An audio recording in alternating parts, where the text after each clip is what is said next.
बाजार बहुत हल्के हैं। स्टॉक्स के लिहाज से देखें तो लगभग 90 लाख शेयर हम रोल ओवर करके आगे की तरफ बढ़ रहे हैं, जो कि पिछली सीरीज से, पिछले 4-5 सीरीज से देखें तो सबसे कम है। अब इसमें दो चीजें हो सकती है, फिर भी कम रोल ओवर है।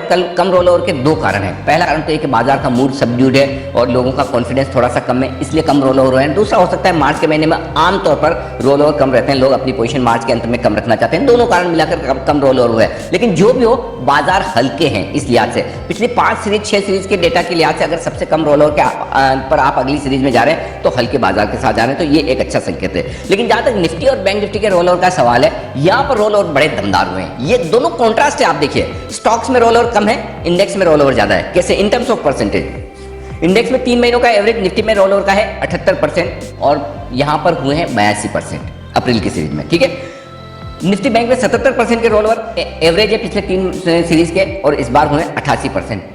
इसका मतलब क्या है? इसका मतलब ये कि ज्यादा शॉर्ट रोल ओवर्स लिए हैं और वो भी एफआईज की तरफ से। और जब आप ज्यादा शॉर्ट रोल ओवर्स लो तो ये आपके पास बड़ा कंफर्ट आता है कि इसका मतलब ये कि ऑलरेडी आप शॉर्ट हैं, शायद और शॉर्ट ना करें, या फिर पहला सिग्नल आपको मजबूती का मिले तो आप खरीदने की कोशिश करेंगे। कैसे? ये देखिए, जो एफआईज की लॉन्ग पोजीशन है, अप्रैल के महीने में जब हम रोल ओवर में जा रहे हैं तो 62% लॉन्ग पर जा रहे हैं। मार्च में यही लॉन्ग रोल ओवर आपके 76% पर हुए थे। तो इसके मुकाबले में आप देखें तो एफआईज की लॉन्ग पोजीशन 14% कम है सीरीज की शुरुआत में, यानी कि एफआईज बहुत हल्के हो चुके हैं। और अगर हल्के हैं तो यहाँ पे खरीदारी का मौका भी बनता है, शॉर्ट करने का मौका कम भी हो जाता है।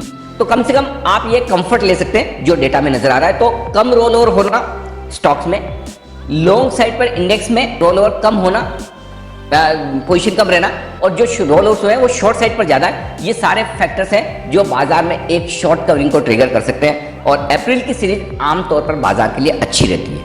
पिछले साल का छोड़ दें, जो मार्च के लॉस के बाद अप्रैल के महीने में हम 18% बढ़े थे, वो तो एक्सेप्शनल ईयर है। जिंदगी में शायद एक आध बार ही ऐसा अप्रैल आपको देखने को मिले। बट आमतौर पर अप्रैल की सीरीज अगर पिछले 2010 से 2020 के बीच में देखें तो दीप खाली एक अप्रैल 2015 को छोड़ दें जहां आप 2% गिरे, इसके अलावा कोई बड़ी गिरावट हुई नहीं। तो मैं अप्रैल की सीरीज को लेकर पॉजिटिव नहीं हूं,